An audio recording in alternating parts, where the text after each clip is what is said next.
Hello everyone, good morning. तो यूपीएचईएससी assistant professor के लिए ये आपका बूस्टर 18 होगा। अब तक हम लोग 17 बूस्टर कंप्लीट कर चुके हैं और आपके जितने भी इम्पोर्टेंट टॉपिक हैं सारे टॉपिक भी कवर हो चुके हैं। और आज का वीडियो ये थोड़ा सा इम्पोर्टेंट रहेगा। इसमें हम आपके लिए कुछ ऐसे प्रश्न लेकर आ रहे हैं जो कि एग्ज़ाम पर्सपेक्टिव से बहुत ही महत्वपूर्ण है। तो पूरा वीडियो आप लोग ध्यान से देख लीजिएगा, ठीक है। और एक भी पॉइंट आपका मिस नहीं होना चाहिए। हालांकि समय आपका बहुत कम लगेगा, लेकिन फिर भी थोड़ा सा डेडिकेशन और एकाग्रचित्तता के साथ आप लोग देखिए। देखो, जब आप अपने दिमाग को ना इस प्रकार से ट्रेन करते हैं, किसी चीज़ को आप इम्पोर्टेंस देना शुरू कर देते हैं, इम्पोर्टेंट मान लेते हैं, तो आपकी जो याद करने की शक्ति है, जो ग्रहण क्षमता है, वो बढ़ जाती है। तो ये आपका बूस्टर 18 है। यूपीएचईएससी असिस्टेंट प्रोफेसर के लिए एक अलग से प्लेलिस्ट भी बनाई गई है, तो प्लेलिस्ट आप देख लीजिएगा। आइए पहला क्वेश्चन देखते हैं। और आपको बता दें कि ये सारे प्रश्न बिल्कुल लेटेस्ट हैं, हाल ही में दिए गए हैं, तो आपके लिए बहुत ही इम्पोर्टेंट हैं, ठीक है। पहला क्वेश्चन, सबसे अधिक गिद्धों की जनसंख्या जो है वो किस राज्य में दर्ज हुई? जैसा कि आप लोग जानते हैं कि गिद्धों की जनसंख्या वो बहुत तेज़ी से भारत में कम हो रही है। एक दवा जो थी वो स्पॉट की गई थी, डाइक्लोफेनाक, जिस पर सरकार ने प्रतिबंध भी लगा दिया है। तो इसकी वजह से जो गिद्ध होते थे, जिन जानवरों को यह दर्द निवारक दवा दी जाती थी, जब उनकी डेथ हो जाती थी तो उनके मांस को खाकर जो गिद्ध होते थे उनको श्वास संबंधी कोई बीमारी हो जाती थी और फिर उनकी डेथ हो जाती थी। तो फिलहाल जो 2025 की वल्चर गणना रिपोर्ट आई है, जिसमें बताया जा रहा है कि कुल 12,931 गिद्ध जो हैं वो स्पॉट किए गए हैं। और सबसे अधिक जो गिद्धों की संख्या है वो मध्य प्रदेश में दर्ज हुई है, ठीक है। ये गणना 2 बार होगी, एक बार फरवरी में हुई है, एक बार अप्रैल में की जाएगी। हाल ही में नेशनल साइंस डे, राष्ट्रीय विज्ञान दिवस मनाया गया था। 28 फरवरी को यह दिवस मनाया जाता है। इसकी थीम मोस्ट इम्पॉर्टेंट रहती है। तो 2025 में इसकी थीम है विकसित भारत में विज्ञान और नवाचार में वैश्विक नेतृत्व के लिए भारत के युवाओं को सशक्त बनाना। पहली बार इसे 1987 में मनाया गया था, ये भी आप ध्यान देना। और ये डॉक्टर सीवी रमन ने 28 फरवरी 1928 को ही एक खोज की थी जिसको रमन इफेक्ट कहा जाता है, जिसके लिए 1930 में उनको नोबेल पुरस्कार भी प्रदान किया गया था, डॉक्टर सीवी रमन। तो नोबेल पुरस्कार प्राप्त करने वाले ये भारतीय थे। हालांकि भारत में नोबेल पुरस्कार प्राप्त करने वाले जो पहले व्यक्ति थे वो कौन थे? जी हाँ, गुरुदेव, जिनको कहा जाता है रविन्द्रनाथ टैगोर। 1913 में उनको गीतांजलि के लिए रविंद्रनाथ टैगोर जी को नोबेल पुरस्कार प्रदान किया गया था। अगला क्वेश्चन है, हाल ही में तीसरी साबा महिला चैंपियनशिप 2025 को किसने जीता है? साबा का मतलब हो जाता है साउथ एशियन बास्केटबॉल एसोसिएशन। तो साबा महिला चैंपियनशिप 2025 यह बास्केटबॉल चैंपियनशिप है और इसमें विजेता बना है भारत। ये जो प्रतियोगिता है इसका आयोजन नई दिल्ली के केडी जाधव स्टेडियम में किया गया था। भारत ने इसमें पहली बार प्रतिभाग किया था। हालांकि तीसरी यह प्रतियोगिता थी, भारत ने इसमें पहली बार प्रतिभाग किया था और पहले स्थान पर रहा भारत। किसको हराया है? मालदीव को हराया है। सेबी के जो 11वें अध्यक्ष बने हैं, आपको पता ही है ना कि सेबी के जो 10वीं अध्यक्ष थी और पहली महिला अध्यक्ष थी माधवीपुरी बुच, उनका नाम था। तो इनकी जगह पर अब 11वें अध्यक्ष बन चुके हैं तुहिन कांत पांडे। वर्तमान में तो जो तुहिन कांत पांडे जी हैं ये वित्त सचिव हैं और अब ये सेबी के 11वें नंबर के प्रेसिडेंट बनाए गए हैं। इनका जो कार्यकाल होगा वो 3 साल का होगा। और हाल ही में इन्होंने किसका स्थान लिया है? माधवीपुरी बुच का। इनका कार्यकाल यानी कि माधवीपुरी बुच का जो कार्यकाल था वो 25 फरवरी 2025 को समाप्त हो गया है। तो माधवीपुरी बुच की जगह पर आ गए हैं तुहिन कांत पांडे। सेबी के बारे में थोड़ा सा जान लेते हैं। Security and exchange board of India इसका फुल फॉर्म होता है। स्थापना उसकी होती है 1988 में, लेकिन कानूनी तौर पर इसको मान्यता मिलती है 1992 में। हेडक्वार्टर इसका मिलेगा आपको मुंबई में। और प्रेसिडेंट कौन है? तुहिन कांत पांडे। अगला क्वेश्चन है, हाल ही में चर्चा में रहे नासा के पंच मिशन का संबंध किससे है? आपको पता है ना, भारत में भी एक सूर्य मिशन चलाया गया था जिसका नाम है आदित्य L1, ठीक है। तो इसी प्रकार से नासा मतलब ये अमेरिका की स्पेस एजेंसी है। विल नेल्सन वर्तमान में इसके प्रशासक हैं। तो जो पंच मिशन है ये सूर्य से संबंधित है और इसको ऑपरेट कर रहा है नासा। पंच का फुल फॉर्म होगा polarimeter to unify the corona and heliosphere. यह मिशन सूर्य की बाहरी परत और इससे निकलने वाले सौर हवाओं के रहस्यों को उजागर करने में मदद करेगा। यह 4 छोटे उपग्रहों का एक समूह होगा जो मिलकर सूर्य के चारों ओर घूमते हुए अपनी विस्तृत तस्वीरें भेजेंगे। इसके अलावा हाल ही में नासा ने लूनर ट्रेलब्लेजर ऑर्बिटर मिशन भी लॉन्च किया है। लूनर मतलब चांद से संबंधित है, ट्रेल ब्लेजर ऑर्बिटर मिशन, और इसे जो है फाल्कन 9 रॉकेट से भेजा गया है, जिसका उद्देश्य क्या है, यानी कि ये जो lunar trail blazer orbiter mission है ये चांद पर पानी की खोज करेगा। हाल ही में सूफी महोत्सव जहान खुसरो 2025 का आयोजन किया गया था। सूफी महोत्सव है, नाम है इसका जहान खुसरो 2025।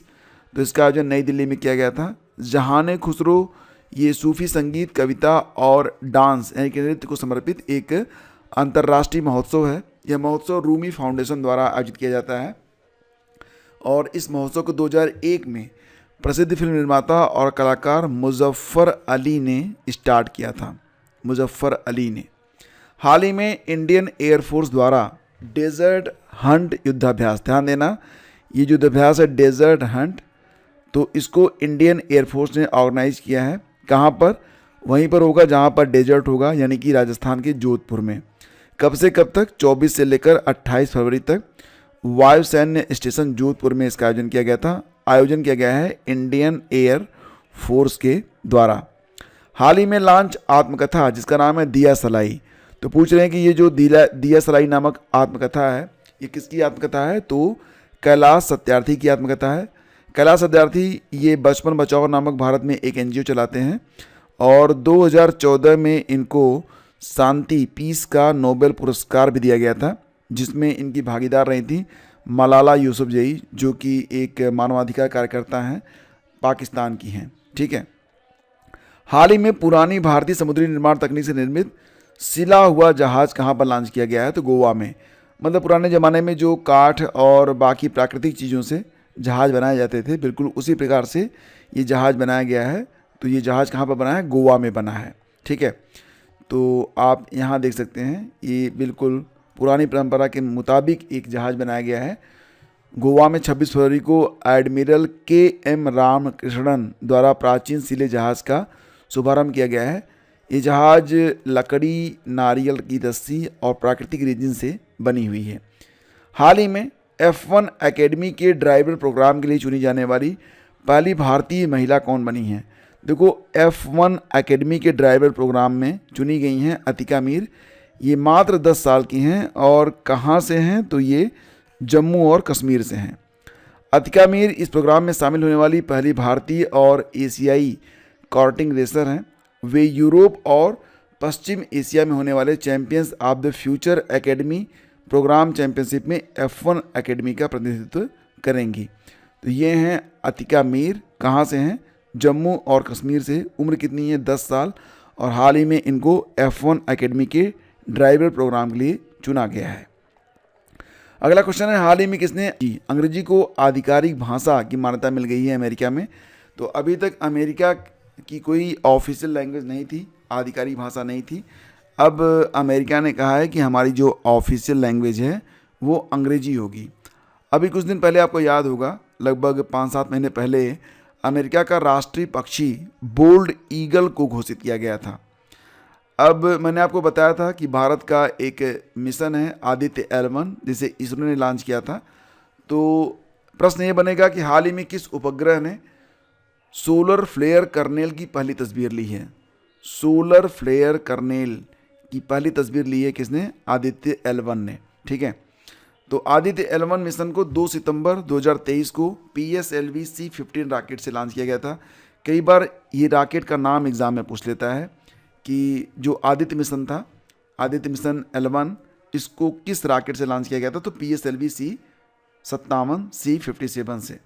यह मिशन 2 सितंबर 2023 को लॉन्च हुआ था और L1 बिंदु पर पहुंचा था 6 जनवरी 2024 को।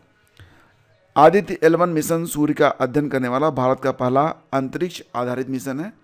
यह मिशन भारतीय अंतरिक्ष अनुसंधान संगठन इसरो ने तैयार किया है और इस मिशन के जरिए सूर्य की गतिशील प्रक्रियाओं को समझा जाएगा। साथ ही सौर भौतिकी और हीलियोफिजिक्स में कई समस्याओं का समाधान भी इससे मिल पाएगा। हाल ही में 97वें एकेडमी अवार्ड यानी कि ऑस्कर अवार्ड, ऑस्कर फिल्म पुरस्कारों की घोषणा की गई है। तो इसमें जो बेस्ट फिल्म है, बेस्ट डायरेक्टर हैं, बेस्ट एक्टर हैं और बेस्ट एक्ट्रेस हैं, वो इम्पॉर्टेंट हैं, इनको देख लेते हैं एक बार। तो 97वें एकेडमी अवार्ड में बेस्ट फिल्म चुनी गई है अनोरा। और ध्यान देना कि बेस्ट जो डायरेक्टर चुने गए हैं अनोरा मूवी के लिए ही सीन बेकर को चुना गया है बेस्ट डायरेक्टर। बेस्ट एक्टर चुने गए हैं द ब्रूटलिस्ट मूवी के लिए एड्रिन ब्रॉडी और अनोरा मूवी के लिए बेस्ट एक्ट्रेस का अवार्ड मिला है माइकी मेडिसिन को। ये चारों नाम याद रखना इम्पॉर्टेंट हैं। और ये जो फिल्म है अनोरा, ये कहाँ की फिल्म है? तो ये लिथुआनिया की फिल्म है, ठीक है। विश्व वन्यजीव दिवस मनाया जाता है प्रतिवर्ष 3 मार्च को। हाल ही में मनाया गया था विश्व वन्यजीव दिवस 3 मार्च को। ये जो दिवस होता है ये जंगली जानवरों और पौधों की सुरक्षा के बारे में जागरूकता बढ़ाने के लिए मनाया जाता है। 2025 में इसकी थीम है वन्यजीव संरक्षण वित्त लोगों और ग्रह में निवेश। वन्यजीव संरक्षण वित्त लोगों और ग्रह में निवेश। 3 मार्च को वन्यजीव और वनस्पति की लुप्तप्राय प्रजातियों के अंतर्राष्ट्रीय व्यापार पर कन्वेंशन साइट्स CITES को 1973 में अपनाए जाने की याद में इसे प्रतिवर्ष 3 मार्च को विश्व वन्यजीव दिवस के रूप में मनाया जाता है। ये एमांदू ओरसी हैं जो कि उरुग्वे के राष्ट्रपति बने हैं, ध्यान देना। और बात हो रही उरुग्वे के बारे में तो कई बार एग्जाम में आ जाता है, जिसमें देश का नाम दे देते हैं, आगे राजधानी का नाम दे देते हैं और फिर आपसे कहेंगे कि मैच कराओ। तो अगर उरुग्वे आ रहा है तो यहाँ पर आपको मैच कराना पड़ेगा। उरुग्वे की राजधानी कहाँ पर है? तो मॉन्टेविडियो है, ध्यान देना, ठीक है। अब यहाँ पर जो मुद्रा चलती है वो पेसो उरुग्वेयो के नाम से चलती है, पेसो उरुग्वेयो। हाल ही में चंद्रमा पर सॉफ्ट लैंडिंग करने वाला दूसरा निजी अंतरिक्ष यान कौन सा बन गया है? तो ये बन गया है ब्लू घोस्ट। और ये फायरफ्लाई ब्लू घोस्ट एक कंपनी है जो कि अमेरिका की है। तो ये निजी कंपनी है, प्राइवेट कंपनी है, जिसने अपना एक यान जो है लॉन्च किया है, सॉफ्ट लैंडिंग किया है उसने। कहाँ पर? मून पर। और इसे फाल्कन 9 रॉकेट से लॉन्च किया गया था। ध्यान देना कि जो पहली निजी कंपनी थी जिसने चंद्रमा पर सॉफ्ट लैंडिंग कराई थी वो थी इंट्यूटिव मशीन, जो ये भी अमेरिका की ही कंपनी थी और इसे 20 फरवरी को लॉन्च कराया गया था, ठीक है। लैंडर का नाम था ओडिसियस। क्या नाम था? ओडिसियस। हाल ही में रक्षा लेखा महानियंत्रक बने हैं डॉक्टर मयंक शर्मा। रक्षा लेखा महानियंत्रक कौन बने हैं? डॉक्टर मयंक शर्मा बने हैं, यानी कि controller general of defence account बना दिए गए हैं डॉक्टर मयंक शर्मा। हाल ही में 26वीं नवरत्न कंपनी बन गई है IRFC, Indian railway finance company. ये बन गई है 26वीं नवरत्न कंपनी। तो ध्यान देना कि IRCTC जो है हाल ही में इसे 25वीं नवरत्न और IRFC को 26वीं नवरत्न कंपनी का दर्जा प्रदान किया गया है। IRCTC का मतलब होता है Indian railway catering and tourism corporation limited और IRFC means Indian railway finance corporation. इसकी स्थापना होती है 12 दिसंबर 1986 को और इसके CMD कौन है वर्तमान में? मनोज कुमार दुबे हैं, हेडक्वार्टर नई दिल्ली में है। जबकि IRCTC की स्थापना जो है वो इसके बाद में होती है 1999 यानी कि 1999 में। और IRCTC के जो CMD हैं संजय कुमार जैन हैं। आपको याद होगा कि जो आपके RBI के 26वें गवर्नर हैं उनका नाम संजय मल्होत्रा है और संजय नाम से इसमें बहुत सारे लोग हैं। हाल ही में भारत का पहला विश्व शांति केंद्र स्थापित किया गया है। कहाँ पर? तो भारत का पहला ये विश्व शांति केंद्र है जो कि गुरुग्राम हरियाणा में स्थापित किया गया है। भारत ने हरियाणा के गुरुग्राम में देश के पहले विश्व शांति केंद्र का उद्घाटन किया है। इसकी स्थापना जैन आचार्य लोकेश जी के मार्गदर्शन में। ध्यान देना कि अहिंसा और वैश्विक सद्भाव को बढ़ावा देने के लिए एक अवार्ड की भी घोषणा की गई है जिसको नाम दिया गया है अहिंसा विश्व भारती अवार्ड, ठीक है। ऑस्ट्रिया के नए चांसलर बन गए हैं क्रिस्टियन स्टॉकर। क्या नाम है? क्रिस्टियन स्टॉकर या क्रिस्टियन स्टॉकर। ये ऑस्ट्रिया के नए चांसलर बने हैं। ऑस्ट्रिया की राजधानी है वियना, जो कि डेन्यूब नदी के किनारे स्थित है। यहाँ पर जो मुद्रा चलती है उसका नाम यूरो है। ऑस्ट्रिया की जो संसद है उसका नाम है फेडरल असेंबली। हाल ही में प्रधानमंत्री मोदी ने दुनिया के सबसे बड़े वन्यजीव बचाव, संरक्षण और पुनर्वास केंद्र वनतारा का उद्घाटन किया है। तो ये जो वनतारा नामक एक वन्यजीव संरक्षण केंद्र है, इसे जो है गुजरात में खोला गया है और इसकी स्थापना रिलायंस इंडस्ट्रीज और रिलायंस फाउंडेशन के द्वारा की गई है, जिसकी अध्यक्ष हैं नीता अंबानी।